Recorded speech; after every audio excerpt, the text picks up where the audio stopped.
ABCDC. We're going to be continuing our conversation about marriage, looking in this passage in Ephesians. And I've invited Leslie Hansen to join us for this part of the conversation, because Leslie is a licensed professional counselor. She's been a counselor for 16 years, right?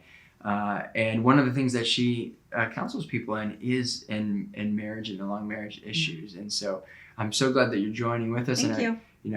Leslie, I know you're married to Mike Hansen, not the Michael Hansen, not our lead pastor, a different Mike Hansen, a wonderful man. Yeah. And we're just so glad that you are here to share your wisdom with us. And Thank you. Yeah. Glad to be here. Yeah, thanks. In this passage, there's a couple themes. This idea of love and respect. Specifically, husbands are told to love their wives. Wives are told to respect their husbands. And so just talk about what the differences are of those and the similarities of those, and how important they are for husbands and wives to do this with each other. Yeah. When I think back to the origins of biblical times, at that time, men were much more the hunters, the gatherers, the providers, the protectors, and women were much more of the nurturers, caring for the children, caring for the husband and the household. Yeah.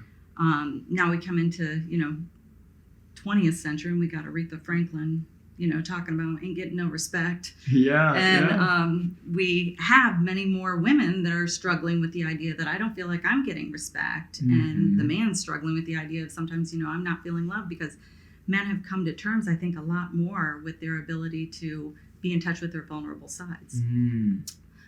No matter who it is that's feeling disrespected or feeling unloved, we want to recognize that the love and respect that we are giving to the other person can beget more love and respect. And I think oftentimes I look at it in terms of like an infinity loop.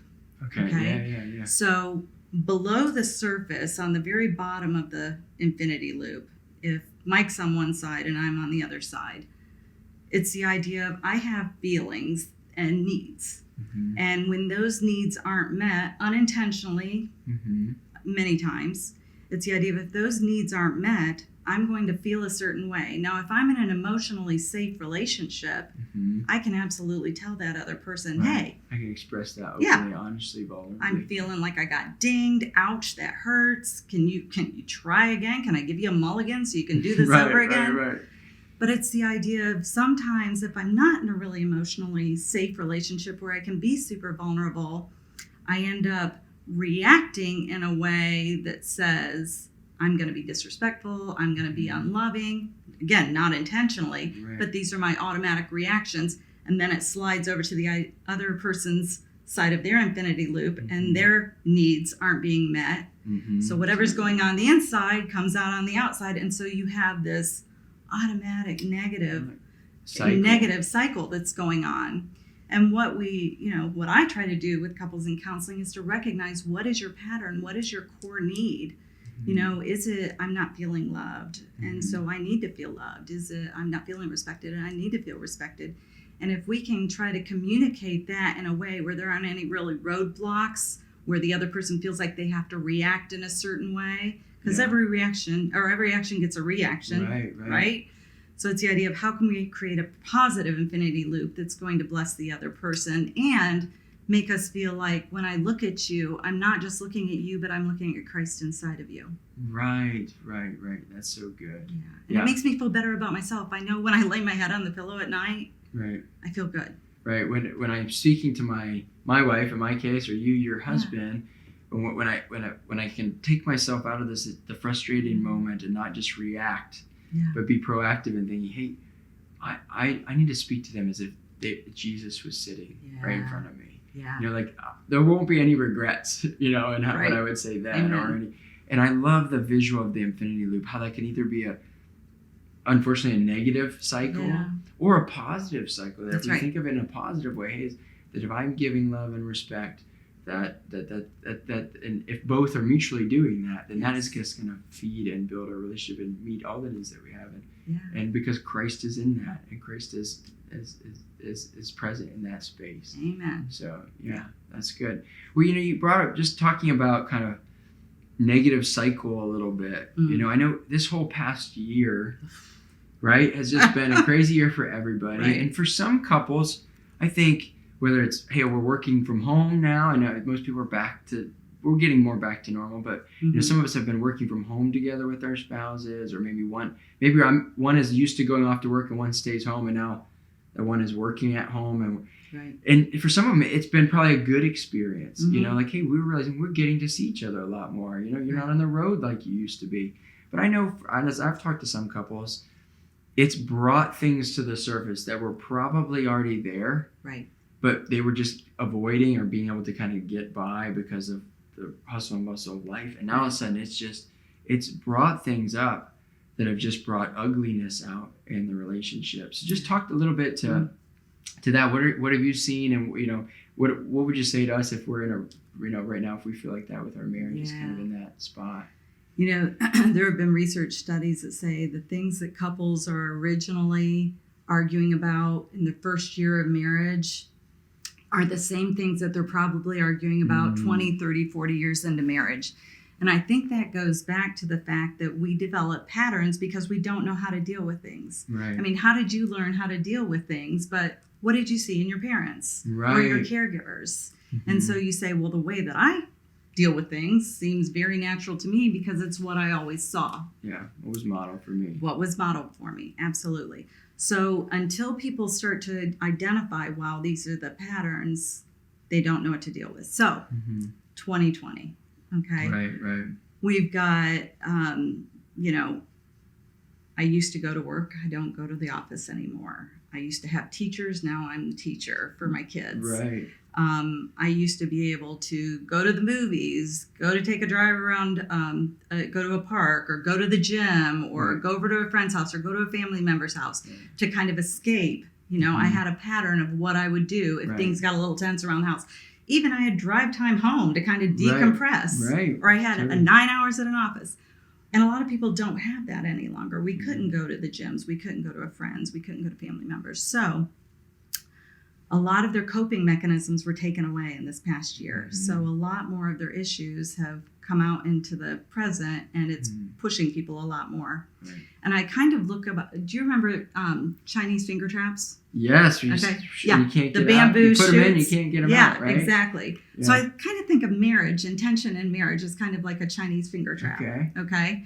So it's the idea of, you put your fingers in and you're kind of having a little bit of an argument.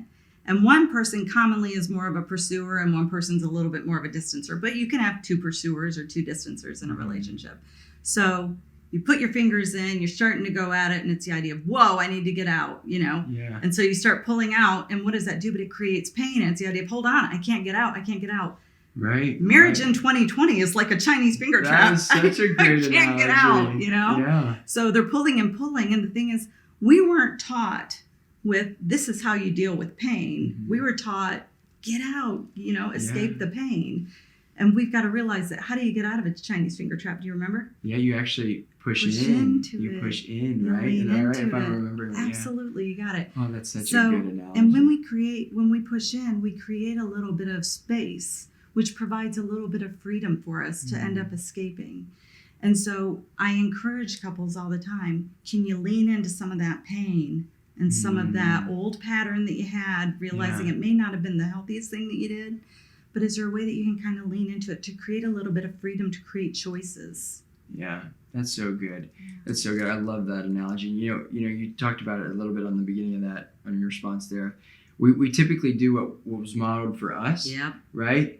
Or I find we do the opposite. Like what I saw in my parents or my caregivers, don't do that. That was so unhealthy. I'm gonna go to the other extreme. Right. I saw my parents explode on each other, so I'm never gonna ever get in an argument with my spouse. I'm never gonna bring up anything I'm upset about because I just saw how that affected me. I saw how it affected them. And so we don't always have models for how to do that. And it takes time, right? We have these habits that are ingrained in us maybe since childhood. That's right. We bring them into a marriage and we have expectations that, well, my spouse is going to see the world the same way I do. And then we can kind of, first 6 months, we kind of avoid that and everything's honeymoon not phase. that big honeymoon phase, right? And then all of a sudden life happens, that wears off. Right. And we find ourselves in stuck in bad patterns. That's right. And Yeah, and so we have to learn things, right? We have to be honest and open, and we have to do it in doing that together. Right. Yeah. So Leslie, I mean, just to kind of wrap it up here, because I wish we could talk about this for hours, I know.